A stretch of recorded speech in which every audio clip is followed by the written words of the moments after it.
11 September 1893मध्ये स्वामी विवेकानंदांनी Chicago येथील जागतिक विश्वधर्म परिषदेमध्ये भारताचं प्रतिनिधित्व केलं.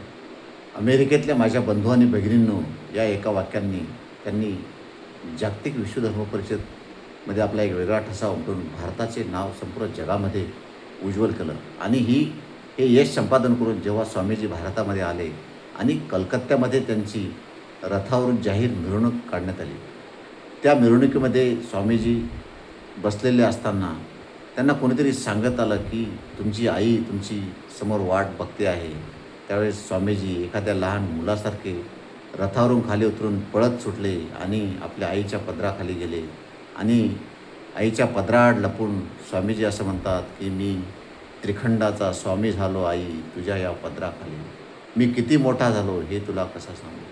म्हणजे स्वामीजी हे स्वामी विवेकानंद हे कितीही मोठे झालेले असले तरी आईच्या पदराखाली त्यांनी व्यक्त केलेल्या भावना हे अत्यंत महत्त्वाच्या होत्या. आणि म्हणून स्वामी तिन्ही जगाचा आई विना भिकारी असं म्हटलं जातं.